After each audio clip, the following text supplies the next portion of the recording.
one of my goals, one of my things that I learned from Butch Harmon a while back was Josh, you got to learn. This is back as a college coach. Josh, you got to know when to say something and when to shut up.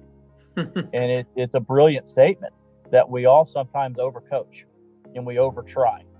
And an interesting story that really, again, I'm learning every day, just as you're learning every day, and it shapes more and more of my beliefs. But Adam Long, his first year on tour, wins the desert, beats Phil Mickelson. I mean, this was just, some people would call it a fluke. I wouldn't. He's got the trophy and he's got the check for $1.2 million. So whatever he did, he found a way to figure it out and to win that tournament for him.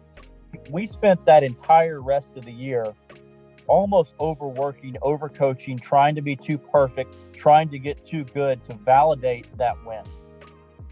And so I'll never forget two stories. We're on the range at Bay Hill, and it's cold, it's windy, it's blowing 20 off our left. The worst wind for a right-handed golfer.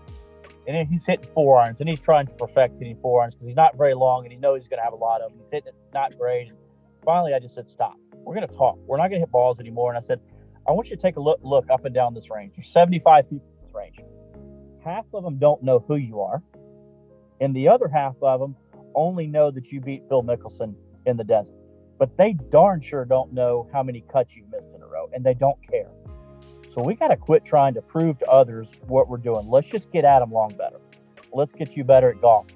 So we go throughout the end of that year, and we sit down at Merido here in Dallas, where I'm so thankful to be able to teach out of. And I know you've gotten to know Mr. Huddleston really well. And nobody's done more for golf during this pandemic than him. Done a great job bringing golf back. It's amazing. And so we're sitting here in the off season, and I said, all right, we're going to do something. We're going to write down one thing in each area of the game, your full swing, your short game, your wedging, and your putting, that we're going to work on for the entire year. And that's it. And we're not going to talk about anything else.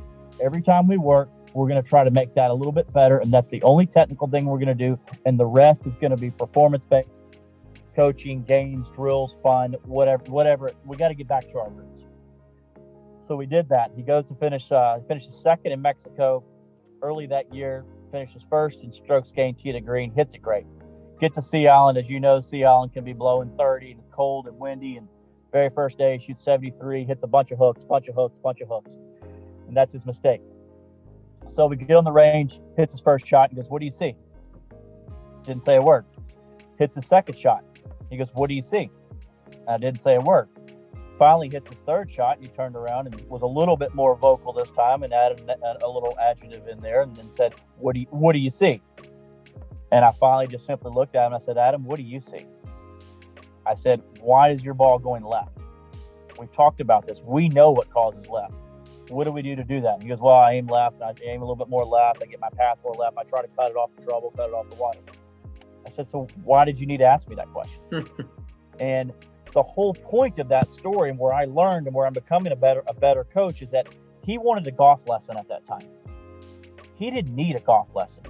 He needed just to be reminded of what he needs to do to correct that.